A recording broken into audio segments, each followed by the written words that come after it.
In the damp darkness of Louisiana's bayou, moonlight glimmers like wandering spirits on the still water's surface.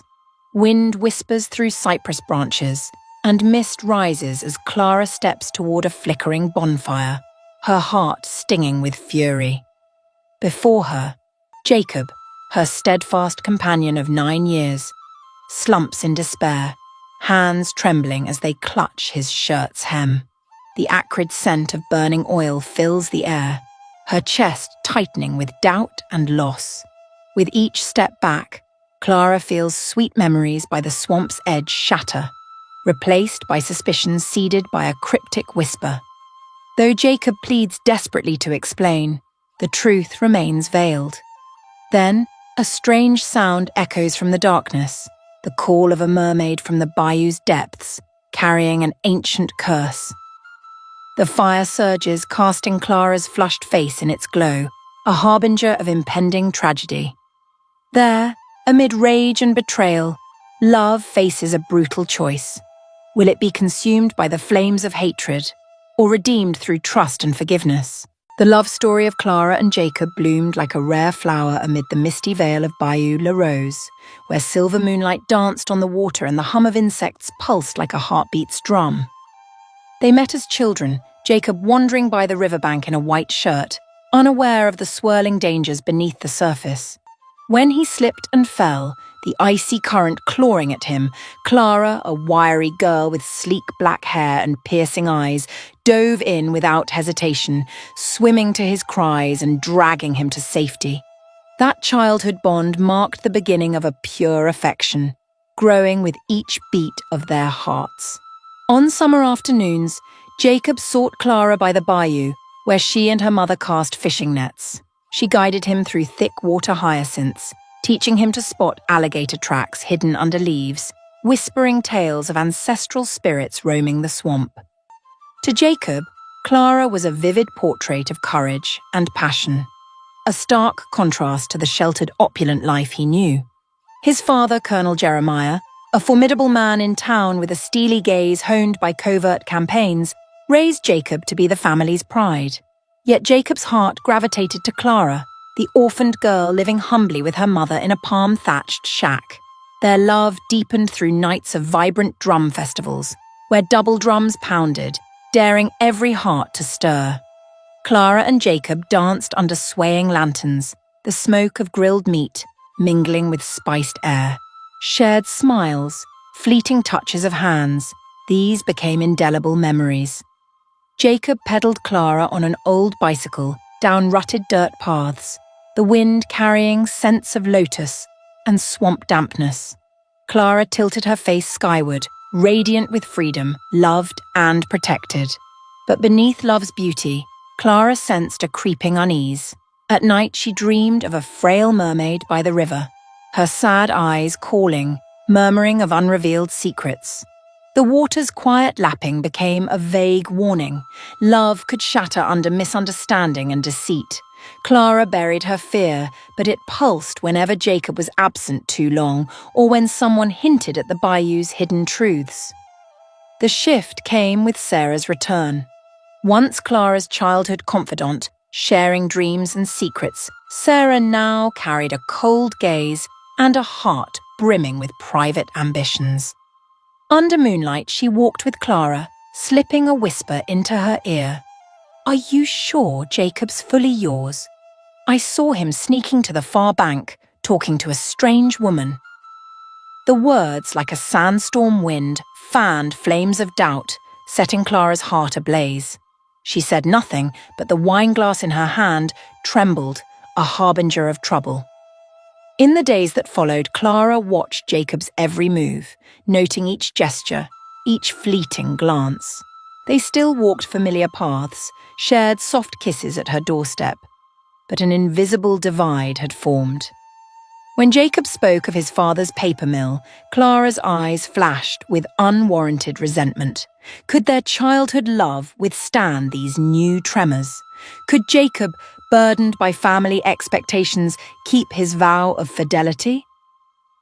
One drizzly afternoon, Clara sat alone by the bayou, watching the water churn, her heart racing as Jacob appeared. He carried a bouquet of tiny purple wildflowers, but Clara recoiled. Footprints in the mud, once tender memories, now seemed like cracks between their souls. Jacob reached out, but she stepped back, voice hoarse. "I need the truth, Jacob. I can't live with doubt." His silence in the heavy rain weighed heavier than any explanation.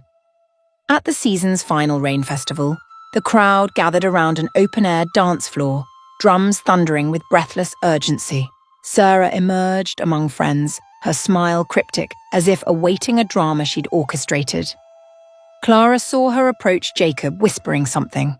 A gust swept through, scattering serene memories, leaving only a chill in Clara's breath. She couldn't hear, only saw Jacob step back, his eyes shifting. When Sarah left, Jacob's gaze met Clara's, full of sorrow but unable to reach her breaking heart. Love in the bayou, once sweet as honey, bore its first fracture. Amid her tangled emotions, Clara resolved to uncover the truth, even if it meant facing shadows from the past and the bayou's cryptic curse. Only by understanding the root of her doubt could she decide if this love was worth fighting for, or merely a flickering flame in the vast night, liable to extinguish. That night, as the drums faded, a saga of love, trust, and betrayal began its tragic act, leaving Bayou La Rose with a looming question. Could love's fire burn through lies, or would it turn to ash with the pulse of the dark water? By the silent bayou's edge, where silver moonlight cast shadows on the still water, Jacob walked slowly along a moss-covered path. The night breeze rustled through leaves, carrying the scent of wet mud and the ceaseless hum of insects, a somber score to an unfolding drama. He was headed to meet old friends, childhood companions who'd roamed the cypress groves and shared countless dreams. All seemed calm, until a familiar figure emerged from the thin mist, standing quietly by a tree split by lightning years ago. Sarah, her sleek black hair falling like a velvet curtain, stepped from the shadows, her eyes ablaze with emotion. Her heart had harbored a longing for years, and tonight, under the full moon's mirror-like glow, she chose to confess. Before Jacob could speak, she sank to her knees, voice trembling like dry leaves in the wind. "Jacob, I've loved you for so long. Every time I see you, my heart drowns in this murky water. Clara, she doesn't deserve you. I believe she's betrayed you, seeing someone else." Her words struck like a wave crashing against Jacob's chest, staggering him. Shock and anger swirled, his breath tight, balance faltering. Unbeknownst to him, every breath, every whisper, was being captured by Sarah's hidden phone, tucked under her coat, recording his reactions to frame Clara. Jacob stepped back, swallowing his fury, striving for calm. "Sarah, don't talk nonsense. Clara and I aren't like that." But his heart churned. In a flash of rage, he slapped Sarah hard, halting her slander against the woman he'd vowed to love forever. The sharp sound echoed, swallowed by a gust. Sarah recoiled, tears streaming, her eyes a mix of pain and calculation. "Don't underestimate me. I'm telling the truth," Jacob's voice roared. "Get out, Sarah. Never come near me again." He turned, leaving her in the dark, her silhouette reflected on the water like an indelible mark. But Sarah didn't yield. Fueled by rejection and a thirst for vengeance, she hurried home, heart pounding with unresolved debts and plans. She gathered scraps of fabric, torn threads from a shirt Jacob had left behind, packaging them carefully for her next act. In her small, ramshackle home by the bayou, Clara sat by a window, gazing at the inky water. Her heart still raced from her earlier meeting with Jacob, who'd left abruptly for his friends. Joy mingled with anticipation. A sudden knock jolted her. Opening the door, she found Sarah, eyes red, clutching a small bundle. Sarah stepped inside, feigning fragility. "Clara, remember the scarf Jacob gave you? He used it to wipe dirt and tossed it like it meant nothing. Are you really okay with a man like that?" She unwrapped the bundle, revealing fabric stained with mud and dried blood. Her eyes pleaded, "I heard him confess last night. His love for you is a game. He wants to use your family for status and wealth. Clara froze. Her pulse thundered, blood rushing to her head, a storm erupting within. She stared at the fabric, then at Sarah, searching for sincerity. But Sarah's tears, orchestrated like props, stirred memories of their shared past, sunlit afternoons laughing by the old house's window. Clara's heart tightened. Without a word, Clara seized the fabric and ran to the bayou. Moonlight traced her shadow on the water, ghostly as a curse taking form. Her heart, steeped in pain and rage, swelled like rising waves. Her steps pressed into the mud, marking a path of no return. The night's silence enveloped her, broken only by her ragged breaths and the water's gentle lapping, witnesses to her emotional upheaval. Clara stopped by the river, where she'd once saved Jacob as a child, and sank to her knees, shoulders shaking. Anger morphed into resolve. Jacob must pay. The thought consumed her, drowning reason. Reality and illusion blurred, the line between love and hate fading like the bayou's mist, leaving no clear path to freedom or abyss. In that still moment, Clara looked skyward, lips murmuring a call to a mythical entity, the river's mermaid. The strange dream returned, the mermaid's sad eyes and distant whisper, "Hatred will burn you before it touches your foe." But Clara, blinded by pain, saw the curse as a key to vengeance. She pulled from her pocket a shimmering necklace from the dream, slipped it on, and smirked, defying fate. The next morning, as dawn pierced the leaves, Jacob received grim news. Clara's kin whispered of her frantic dash to the bayou, clutching fabric and a glowing necklace. All knew she was cornered. Fear gripped Jacob, yet he couldn't grasp the secret strangling the woman he loved. Sarah, relieved, savoured her perfect script.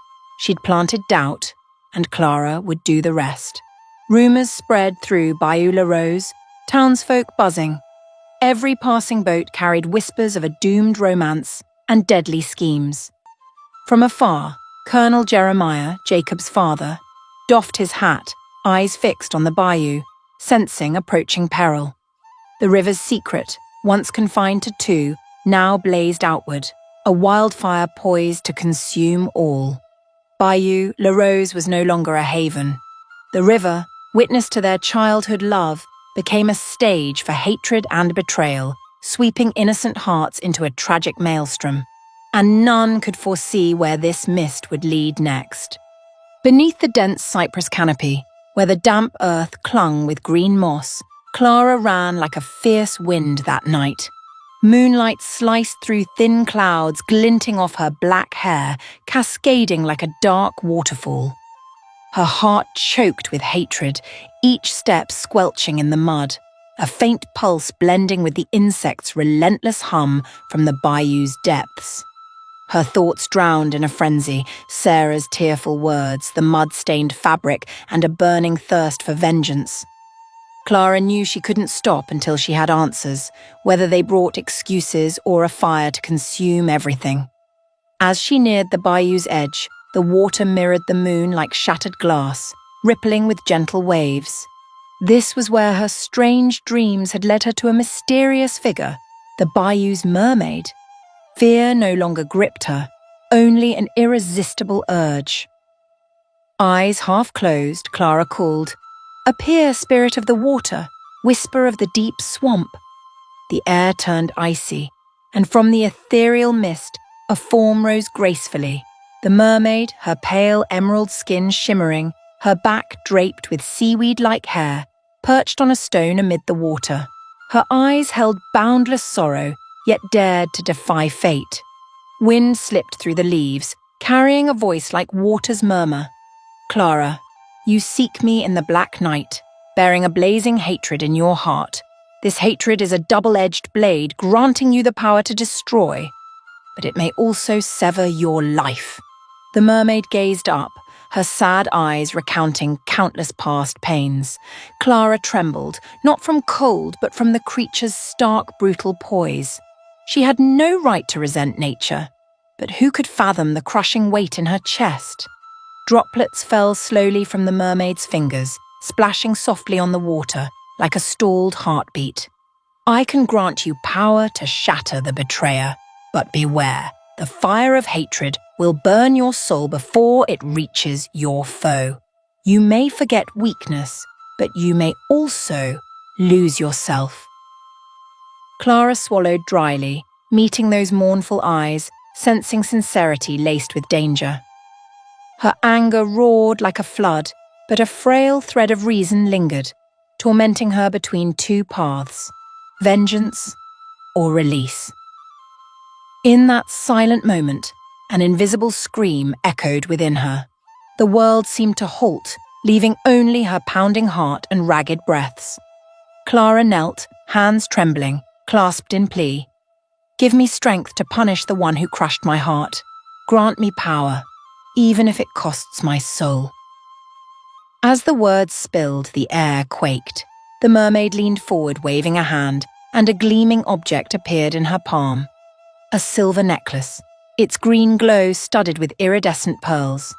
This necklace will amplify your emotions, anger, hatred, pain, but also the yearning for forgiveness if your heart holds it. Her voice resounded from the bayou's depths. Clara felt a strange energy surge through the silver chain encircling her neck, sparks dancing on her skin. Her senses sharpened to overload. She smelled the swamp's damp decay, heard the moss's slow pulse, felt a piercing ache in her chest. As Clara trudged home, the necklace burned like a smouldering candle within her. Night lingered, thin clouds veiling a few lone stars. Her steps were light but firm, her heart ablaze with resolve. She recalled Jacob, the gentle, devoted boy she'd saved as a child, and Sarah, once a friend, now a sower of doubt. All merged into the drama Clara was about to unleash. In the simple wooden house, the kitchen fire glowed. Jacob, back from a grueling day at the mill, face streaked with sweat, eyes heavy with worry, gazed at Clara. He didn't notice her altered demeanour. As she approached, the necklace shimmered like a dream's light, and Jacob smiled warmly. "You're back, love. I was worried." But Clara didn't smile. Her eyes, red and clouded, dimmed under the yellow lamplight.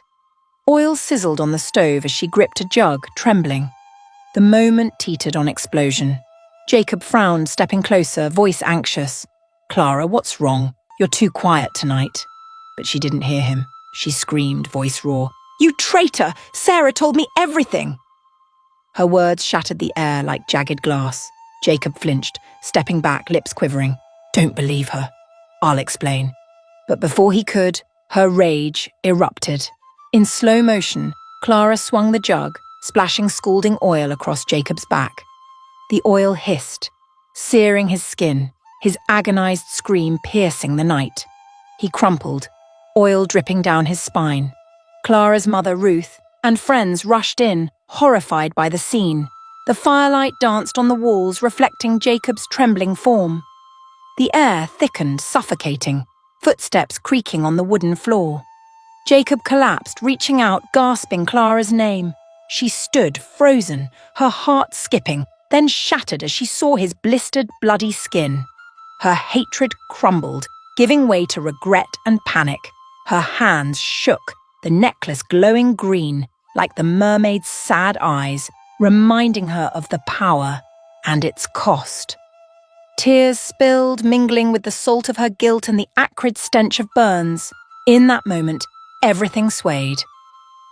Jacob's pain, his desperate eyes, his choked cries, they struck her like a slap. She realized strength wasn't vengeful fire, but forgiveness and compassion. But was it too late? The night enveloped them, the bayou outside watching silently, awaiting the tragedy's end. As the chaos quieted, Clara knelt beside Jacob, hands frantically soothing his burns, trying to quench the searing pain. Her apologies choked out, insufficient against the devastation. Outside, an ambulance's faint wail blended with the night's insects, signaling a tomorrow of facing truth, consequences, and final choices. Glancing at the glowing necklace, Clara knew she held their fate, and the path ahead would be grueling. One truth was certain. Hatred's fire had left ashes, and only forgiveness's flame could bring light to their hearts. Jacob was rushed to the hospital in the grim night, the ambulance's wail lingering on the dirt road into Bayou La Rose. Flashing lights reflected off puddles, mirroring his bleeding heart. Doctors and nurses swiftly removed tubes, inserted others, and wheeled him into the ER. The hum of machines, artificial heartbeats, and the doctors' grave voices wove a tense symphony, signaling a fragile miracle teetering between life and death. In the hospital corridor, Colonel Jeremiah, Jacob's father, raged like a storm. He tore off his long coat, his towering frame a monument of war, scars etching his commanding face. His eyes blazed with fury upon learning Clara had scalded his only son.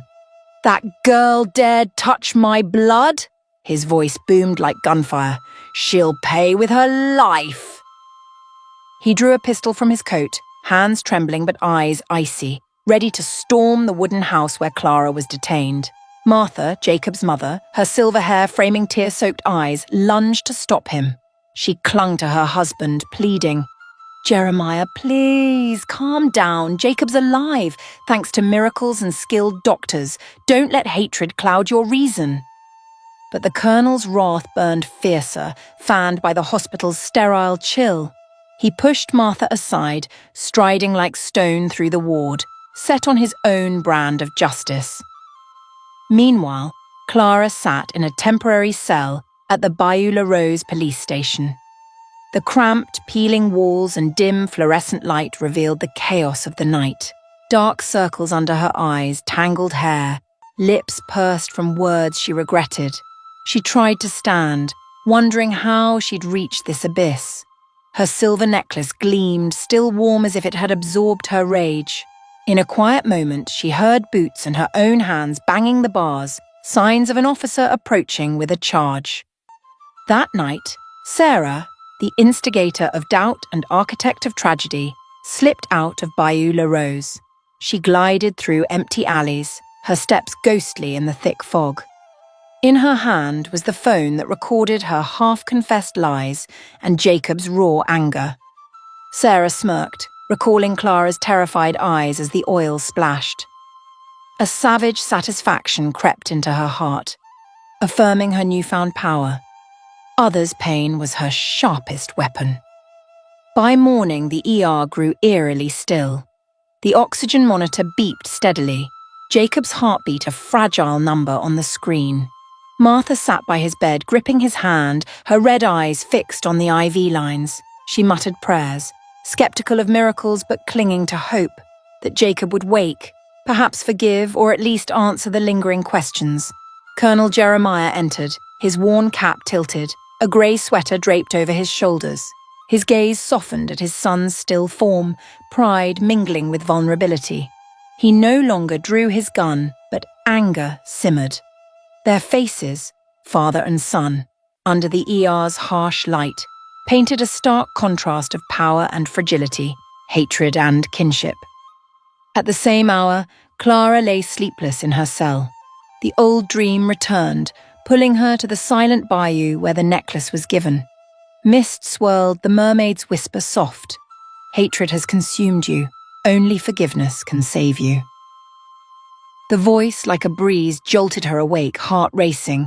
The cell's cold walls held no echo of the warning, but Clara felt an inner erosion. Her essence was fading, overtaken by hate. The story reached its pivotal moment. In the hospital waiting room, doctors emerged, faces stern. "Mr. and Mrs. Jeremiah, we've done all we can. Your son is stable but needs intensive care," the lead doctor said softly. Martha embraced her husband, tears of relief spilling.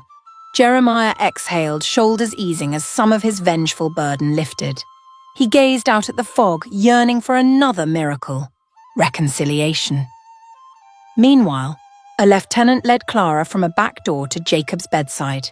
In a tight prison jumpsuit, her gaunt frame was stark.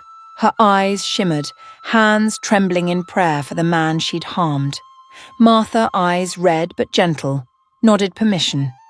Clara hesitated, heart pounding, then whispered, "Jacob, I'm sorry, I was wrong." I don't know how to atone." Her voice was faint, choked, heavy with a night's remorse. Jacob, not fully conscious, stirred, lips twitching. His hazy eyes glimpsed Clara's frail silhouette. With uncanny strength, he murmured, "Clara, if Father kills you, I can't live." His lips quivered, and he slipped back into unconsciousness, cradled by Martha's warm hands. His words pierced Jeremiah's heart. Standing behind his son, fists clenched, jaw tight. Each step toward Clara was a threat, but Martha tugged his arm, shaking her head in silent plea. "Jeremiah, hear Jacob. He's our only son. If he can forgive, so must we." He stared at Clara, then Jacob, and sighed heavily. The gun stayed tucked in his sleeve, unfired. For the first time, a flicker of softness glinted in the Iron Man's eyes. In that moment, Clara felt a warm current soothe her consuming hatred. The necklace glowed faintly, crystalline, as if attuned to the healing pulse beneath Jacob's bandages. She realized the mermaid's words were not just a warning but a reminder. Hatred granted destructive power, but forgiveness brought life. In the hospital's quiet, 3 generations huddled together. Martha wiped Clara's tears, then held Jacob's hand. Jeremiah stepped forward, resting a firm hand on Clara's shoulder, nodding. That simple act spoke louder than words, a declaration that tragedy could end and forgiveness could pave a new path. In a fitful dream before waking, Jacob saw the mermaid on calm waters, her sad eyes brimming with hope. She smiled faintly, whispering, "Forgiveness saved you, like cool water on a blaze. Now let the fire become a guiding light." Jacob awoke, eyes alight with clarity and resolve. He gripped Clara's hand, sealing a pact. They'd defy the old curse, using love to mend wounds. This was vengeance's climax, when fury transformed into mercy, when the betrayed became the forgiver, and when true love outlasted tragedy. Bayou La Rose, with its secrets and curses, heard the human heart's pulse outshine any force. From their depths, Clara, Jacob, and Jeremiah began a new chapter where trust, courage, and hope replaced the ashes of old hatred. Within the cold, bare walls of the cell, Clara huddled on an iron chair, her vacant gaze fixed on the silver necklace, its strange shimmer lingering. Once that glint had fueled her vengeful hope, but now, shrouded in the night of guilt and consequence, it only echoed her missteps. Across town, Maya and Daniel, Clara's steadfast friends, couldn't accept that their bond and trust had been swept into chaos. Casting aside fear, they shared fragments of a recording from the night Jacob confronted Sarah. Listening, their hearts clenched. Sarah's trembling voice confessed her unrequited love, her seething jealousy twisting her into a liar who orchestrated tragedy. Without hesitation, Maya and Daniel clutched the phone and raced to the hospital where Jacob lay in critical care. The empty corridor, lit by flickering fluorescents, cast menacing shadows. They reached a quiet room where Martha, Jacob's silver-haired mother, still wearing her old teacher's earrings, sat by his bed, watching her son's fragile life. Seeing Maya, she looked up, eyes red. "Maya? Daniel? What's happened?" Maya bit her lip, hands shaking as she handed over the recording. "Mrs. Martha, Mr. Jeremiah, we have proof. This is Sarah's voice admitting she lied about Clara to tear her and Jacob apart. She claimed Jacob was using Clara for money." Daniel clasped his hands, pleading, "We heard every word. Please listen for the truth to come out." Martha stared at the phone, tears welling. She pressed play and the sound filled the corridor, halting breath. Sarah's voice rang out, "I've loved Jacob forever. I couldn't stand her being cherished. I lied to set Clara's heart ablaze." Her dry sobs mixed with tears. Clara had been driven to rage's edge, and Jacob, pure-hearted, burned in unearned chaos. As the recording ended, Martha bowed her head, tears streaming. "My boy," she whispered. She looked at Daniel and Maya, voice choked. "If Clara's truly innocent, she must be freed." Resolute, she stepped into the corridor to find Colonel Jeremiah, his eyes red, jaw clenched, awaiting news. When Martha shared the evidence, he froze, voice low. The girl was deceived. Yet his heart still bore anger's scars. He nodded but warned, "If she owns her fault, I'll consider leniency, but she can't dodge the consequences." Martha whispered, "Our son forgave her before waking. They need the truth to save each other." Jeremiah lowered his gaze, silent, as if sinking into waves of regret. At the police station, Maya and Daniel tirelessly recounted the story to the lieutenant and officers. They submitted the recording and statements, pinning hopes on justice. The lieutenant, stern, said, "If the evidence holds, we'll request the judge consider bail." An urgent investigation launched. Officers reviewed files, verified truths, and Clara was moved to a smaller holding cell, prepped for release on court orders. When the cell's iron door swung open, Clara slumped in her chair. Maya and Daniel rushed to her, embracing tightly. The trio stood silent, tears mingling. Clara looked up, voice breaking. I trusted Sarah over Jacob. I burned everything with my anger." Maya wiped her tears, patting her shoulder. "We're here for you. The truth is out." Daniel added, "Jacob's waiting. He needs to see you truly remorseful." Her release was quiet. Only the corridor's dim bulb flickered, welcoming a new start. Clara stepped out, eyes still red but clearer. The air felt lighter, as if a breeze had swept away doubt's fog. From the bayou's tip, faint splashes echoed, water stirring, soothing a wounded heart. But Sarah, the tragedy's puppeteer, wouldn't rest. Hearing of Clara's release, she bolted to the bayou, her inner storm raging. Her phone, once a sharp blade, now felt dull, useless. She knelt by the river where she'd confessed her fatal love to Jacob. Gentle waves lapped, carrying a distant echo. "You sowed the wind, now reap the storm." Sarah gazed at the lone moon, lips trembling, calling the river's mermaid, the enigma who gave Clara the pearl-studded necklace and seeded hatred. In dreams, Clara heard the wind-like voice, "Hatred consumes you. Only forgiveness saves." Now Sarah begged, "Don't let me face something terrible. Don't let the curse crush me." The air stilled, only wind and water sounding. From the thin mist the mermaid appeared, her sad eyes an ocean's depth. She smiled faintly, coldly. "You sowed the wind." Her whisper reminded, "Actions bear consequences." Sarah trembled, eyes pleading for mercy. The mermaid's gaze hardened. "Now reap the storm." Sarah staggered, fleeing into the dense fog. The moment passed, but the curse's echo chased her into the endless night. None knew where she went, perhaps to live in fear or to a darker fate. Back at the hospital, Clara visited Jacob. His eyes, seeing her, mixed surprise, joy, and lingering pain. No words were needed. A handclasp reknit their broken trust. Martha and Jeremiah stood outside, watching their children reconcile, a spark of hope igniting.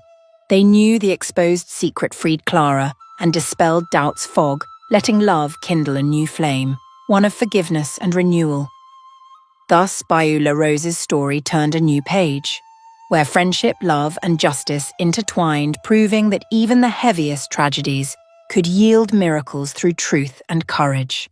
Yet in the mystic bayou, the river's whispers and the mermaid's shadow lingered, reminding every heart that defying fate carries a price. After the iron gate of the police station clanged shut behind her, Clara returned to her mother's small house, once filled with laughter and familial warmth. Now, every corner brimmed with coldness. Neighbours peered through curtain slits, whispering the burner, their eyes laced with scorn and fear. In the simple wooden home, Ruth, once a gentle mother, had turned harsh, her reproaches like lashes. "You brought ruin to this family. Do you know how you've shamed us?" Her silver hair trembled with each word, carving pain into Clara's heart. Since leaving the cell, Clara was no longer the vibrant, fierce girl of old. Her gaze wandered, her soul teetering between remorse and dread. Family meals became torment. Food sat untouched as she shivered, clutching a thin blanket for fleeting comfort. Hunger gnawed, but spiritual anguish dwarfed physical need. At night, sleep eluded her, the horrors of the oil night replaying, a relentless fire scorching her heart. Days passed, and Clara's health crumbled. Gaunt and hollow-eyed, she was a shadow, a candle flickering toward extinction. Ruth, despite her anger, couldn't ignore her daughter's suffering. Sighing, she repeated Clara's disgrace daily, but quietly lit incense, praying for her soul's peace. One rainy afternoon, Clara sat by the window, murmuring deliriously, "Jacob, please forgive me. Let my soul rest." Her whispers dissolved into the air, answered only by raindrops on the tin roof. Seeing Clara's plight, Maya and Daniel, her loyal friends, refused to stand idle. They knocked on the hospital's door, clasping Martha's hands, pleading, "Mrs. Martha, let us visit Clara. We fear she won't survive." Martha, sleepless beside Jacob's bed, remained calm, her kind eyes offering a glimmer of hope. She called the ward chief, then led them through sterile, antiseptic halls to Clara's room, where she lay unconscious. Maya turned to Martha, voice breaking. "Call Jacob. We can't leave Clara alone in this hell of guilt." Martha nodded, pulling out her phone. Moments later, she reached Jacob, who'd fled Bayou La Rose to escape pain. His voice crackled. "Mrs. Martha, don't call me. She nearly killed me. I can't forgive." Each word cut Martha, leaving her clutching the phone in silence. Undeterred, Martha sent Jacob a video of Clara, frail on her hospital bed, eyes half closed, lips begging for forgiveness. The image shook Jacob, his heart constricting, tears welling. Voice choked, he said, I'm coming back." He booked a flight that night, torn between hatred and lingering love. At dawn, Jacob entered Clara's room. The door creaked, time seeming to pause. Clara, stirring from a haze, saw his face. A faint spark flared in her eyes, a candle not yet snuffed. Jacob knelt, taking her hand. "Clara, I'm here." His voice, low, held unspoken depths. Clara nodded, tears streaming. "Jacob, I'm sorry, I don't deserve to live." Her remorse, like steady rain, washed away the ashes in their hearts. Time passed in silence and tears. Jacob stayed, tending to her meds, encouraging each breath. He didn't scold or blame, only offered love to heal. In his arms, Clara felt forgiveness's power for the first time. She vowed to live, not just for herself, but for the man who didn't abandon her in her darkest hour. Outside, Ruth and Martha stood together, their eyes soft with regret. They'd let their children suffer too much, but seeing reconciliation, they knew love was the greatest medicine. Leaning on each other, they felt late remorse. We let hatred rule. Now only love can save our family. Maya and Daniel remained steadfast, bringing purple wildflowers, symbols of hope, and reading messages and memories to Clara and Jacob, laughter echoing softly in the room. Each tale reaffirmed that even the worst tragedies could be soothed by friendship and sincerity. Clara gripped their hands, eyes shining. "Thank you for not giving up on me." Back at her mother's house, Clara began to recover step by step. Ruth, after months of blame, knelt before her daughter, hands trembling. "My girl, I'm sorry, I judged you too soon. Forgive me." Clara embraced her, understanding that all paths home start with compassion. The house warmed again with family love. One late afternoon, Clara and Jacob walked by the bayou, where tragedy once struck. The sunset gilded the calm water, evoking the peace they'd dreamed of. Jacob placed the silver necklace in Clara's hand, not as a vengeful talisman, but as proof of forgiveness's strength. "This necklace is no curse now, but a promise to nurture love and trust." Clara nodded, a fragile smile blooming. Bayou La Rose's story, steeped in swamp secrets and legends, turned a new page. From tragedy's ashes and hatred's wounds, Clara, Jacob, and their families chose healing and hope. Though night fell with whispers of water and wind, love and forgiveness became their guiding torch, carrying them through trials. Each step by the river, each shared glance, affirmed. Only by banishing hatred could their souls find peace and true love endure. In the warmly lit ER, a strange stillness settled. Machines hummed steadily, tracking breath and heartbeat, each beep and hiss, a quiet note in a symphony of hope. Amid these sounds, Jacob sat by a bed near the window. Early afternoon sunlight slipped through thin curtains, casting delicate shadows on Clara's face, like mist, making her seem a fragile angel waking from a long sleep. Her dark hair spilled over thin shoulders, the oversized hospital gown waiting for the day it could be shed. Her half-open eyes reflecting the arduous journey she'd endured. Clara stirred, her breath faint as a breeze. She opened her eyes, gazing at Jacob with a mix of remorse and yearning for peace. Her voice, barely audible, reached him. The man who'd loved her fiercely. "Jacob, I'm sorry. I don't deserve to live, but please forgive me, so my soul can rest." Each trembling word pierced his heart, tightening his chest. Part of him wanted to vanish with her, but another part summoned courage. He wouldn't abandon her. Jacob leaned down, gently clasping her cold hand. Her skin was so thin that even this touch warmed her. Tears rolled down his face, mingling with the golden light, a testament to love's enduring flame. His voice, choked but warm, said, "Clara, you won't die. I forgive you, and I still love you." He pulled a small ring box from his pocket, a gift long prepared but delayed by misunderstandings and tragedy. In the quiet, only the soft clink of metal sounded as he opened it, revealing a silver ring inlaid with shimmering pearl. Clara's breath hitched, her eyes widening with surprise and hope. Jacob slipped the ring onto her ring finger, his trembling hands betraying raw emotion. Looking into her tearful, life-hungry eyes, he proposed by her bedside. "Clara, will you marry me so we can face every storm together?" A swallow swooped outside as if listening, the cicada's hum blending with hope's melody. Clara nodded, unable to speak, her tears flowing like a river brimming with life.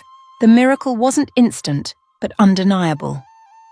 In the days that followed, Clara drew strength from Jacob's love and forgiveness. Each visit brought warmth coursing through her veins like sunlight after endless rain. Doctors noted her vitals stabilizing, steadier breaths, rosier skin. Whispers spread of a marvel. Could true love heal wounds medicine couldn't? Far off, Colonel Jeremiah, Jacob's iron-willed father, had seen his son fiercely protect the woman who'd scarred him. His pride and anger softened before their love and mercy. In the hospital waiting area, Martha, Jacob's mother, and Ruth, Clara's mother, stood together. Once divided by secrets and mistrust, they now embraced in the quiet corridor, sharing joy tinged with late regret. Jeremiah took a deep breath and entered the room. He paused by the bed, gazing at the grown children, one clasping the hand of the woman he'd cursed, the other forgiven as his son's equal. He pulled out his tobacco pouch but didn't light it. His trembling hand set down a wool glove, nodding silently. "Hatred is done. Let's begin anew." Martha and Ruth approached, exchanging faint smiles, closing a dark chapter and opening hope's door. Over the next week, both families planned a fresh start. Jeremiah and Martha, leveraging their status and wealth, sought to atone for Clara. They discussed funding her and Jacob's studies in London after their wedding. London, with its ancient architecture, prestigious schools and vibrant culture, promised peace and growth. Ruth would receive funds to open a small shop in Bayou La Rose, selling traditional crafts and caring for Clara from afar. On discharge day, Clara wore a simple white dress, snug against her thinned frame, but elegant. Jacob donned a deep blue suit, his face radiant with joy. They entered the waiting room, greeted by family and friends. Martha clasped Clara's hand, eyes red with emotion. Jeremiah stepped forward, softly closing the door, his voice warm. Walk forward with faith, and never forget forgiveness saved your lives and love. Clara bowed in gratitude, her heart full. A week later, Clara and Jacob held a cozy wedding in the hospital's garden, where memories lingered. Close friends gathered around a small feast, soft music playing, lotus and tea scents wafting. They exchanged rings again, not in a hospital room, but under a free sky, bound by unshakable trust. Tears of joy fell, cleansing past shadows. Soon after, Clara and Jacob left Bayou La Rose for London, carrying books and dreams of a shared future. They vowed to return with wisdom and love to warm those left behind. Ruth opened her first shop, Bayou Treasures, displaying crafts, shell jewellery and swamp paintings, drawing tourists and locals. The cosy store became her pride, where she shared Clara's story of love and miracles. In London, Clara and Jacob began their studies. Clara pursued culture and communication, hoping to share her story to inspire lost souls. Jacob chose heritage conservation engineering, aiming to preserve cultural values as he'd preserved their love. They rented a small flat in Camden Town, surrounded by friendly neighbours and lively energy. Each evening they strolled along the Thames, embracing the city's vibrant opportunities. Though thriving, they never forgot Bayou La Rose. They called home often, sent money to Ruth and gifts to Maya, Daniel and friends. Their love, forged in trials, grew unyieldingly strong. Each glimpse of the wedding ring reminded Clara of that fateful hospital night, where forgiveness sparked their miracle. What seemed an ending with their wedding and departure was merely a beginning. Miracles weren't in grand events, but in hearts that forgave and loved.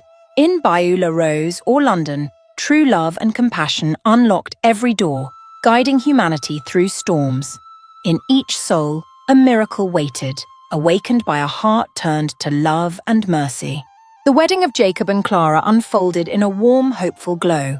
Golden lanterns hung across the garden by the bayou, their lights swaying as a gentle breeze swept away lingering sorrows, blending scents of lotus and wild grass. Close friends gathered around tables, sharing smiles and toasts of blessing. As Clara, in a pristine white gown, walked beside Jacob, all believed the tragedy was behind them and a new chapter of faith and love had begun. Yet, in that moment of brimming joy, a frail figure emerged from the path to the wedding ground. Sarah, her face gaunt and hollow, marked by sleepless nights and lonely days. 4 children trailed her, their sad eyes trembling as they clung to each other. Silence fell as Sarah stepped slowly across the grass, her faded dress a testament to her hardship. The garden stilled, all eyes fixed on her and the forlorn children behind. Sarah knelt before the couple, her voice hoarse, like wind through leaves. "Jacob, Clara, please forgive me. After meeting the river's mermaid, her curse haunted me for months. I've lived in anguish, shunned by family, wandering to feed myself and these 4 children. I caused Clara's ruin, pushing her to the brink. Please give me a chance to rebuild." Her tears fell, mingling with the lantern's glow, as if to wash away her sins. Clara's heart faltered, still shadowed by fear. She recalled the scalding oil, the searing memories that burned her soul. A part of her stiffened, blood boiling. "Sarah made me betray myself. I can't forget."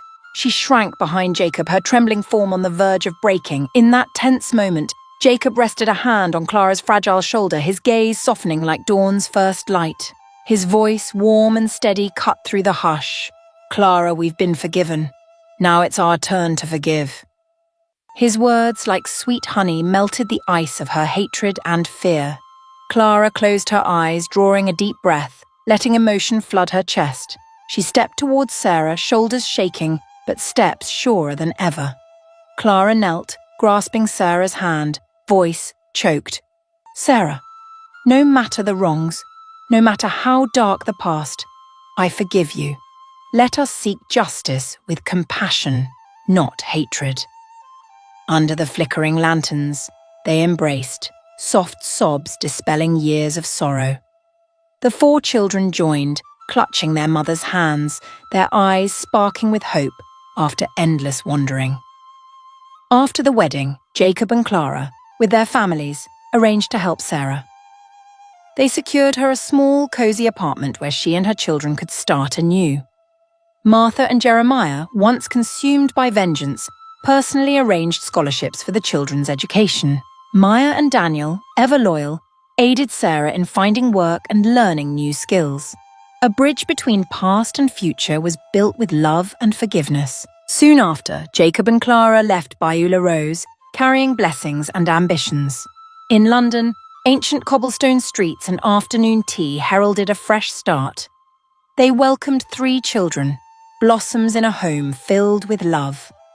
Their bond, tested by hatred's flames and tragedy's storms, grew unyieldingly strong.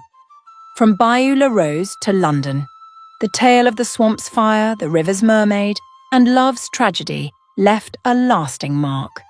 Yet its deepest message was forgiveness's power. However dark the past, or deep the wounds, an open heart embracing pain and hope could spark miracles. Anger and impatience might sow ashes, but only forgiveness could plant enduring happiness. Will the river's mermaid return to Bayou La Rose with a new curse? Will Sarah uphold her cleansed heart? The answers lie in your heart. When you dare to listen, understand, and forgive, you write your own destiny's miracle. If this story moved you, subscribe to African Tales, share with friends and family, and comment on the lessons you've drawn from Bayou La Rose's tragedy. Each share and comment is a small lantern, lighting the path for souls seeking love and forgiveness.